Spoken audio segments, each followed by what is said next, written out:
আলু পটলের মতো লাইন দিয়ে বসে আছেন ক্রেতারা। কারি কারি টাকা সারি সারি করে সাজিয়ে বিক্রি করছেন তারা।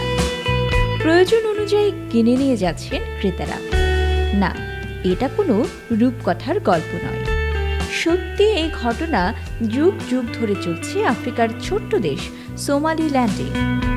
মানুষ সাধারণত কেজি দরে সবজি কিংবা মাছ মাংস কিনে থাকে, কিন্তু কেজি দরে বিক্রি হচ্ছে টাকা। চোখ কপালে উঠলেও এটাই সত্যি, শুনতে অবাস্তব হলেও এটাই সত্য আফ্রিকার ছোট্ট বিচিত্র দেশ সোমালিল্যান্ডে। আজব এই বাজারে বিক্রি হয় টাকা। বাজারে কেনাকাটা করতে গিয়ে যখন দেখছেন আলু পটল কিংবা পেঁয়াজ রসুন নয়, কেজি দরে বিক্রি হচ্ছে টাকা, তাও নকল কিংবা জাল টাকা নয়, তখন থমকে দাঁড়ানো ছাড়া কি বা করার আছে?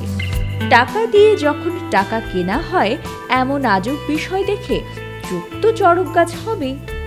লাইন দিয়ে পণ্য কেনার বদলে লাইন দিয়ে টাকা কিনতে বা দেখতে হলে আপনাকে যেতে হবে আফ্রিকার আজব দেশ সোমালিল্যান্ডে। দেশটিতে দিনে দুপুরে রাস্তার ধারে ফুটপাথে কারি কারি টাকা নিয়ে বসে থাকেন বিক্রেতারা। টাকার মূল্য কম থাকায় টাকার প্রতি আগ্রহ হারিয়ে ফেলছেন দেশটির মানুষেরা। সোমালিল্যান্ডের মুদ্রার নাম শিলিং।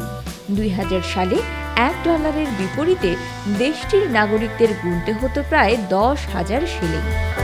বছর 5 আগেও $1 মূল্যমান ছিল প্রায় 9,000 শিলিং। আন্তর্জাতিক মানদণ্ডে ডলারের বিপরীতে শিলিংয়ের দরপতন বাড়ায় বিচিত্র এই বাজারের সৃষ্টি।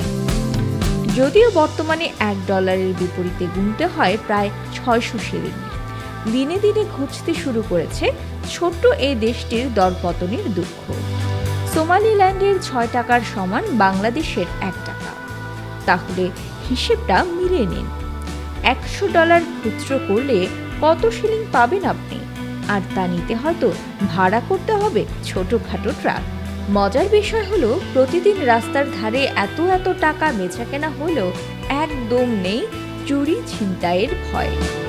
মূল্যমান এতই কম যে চুরি করার আগ্রহ কিংবা ইচ্ছে হারিয়ে ফেলেছে চোরেরাও।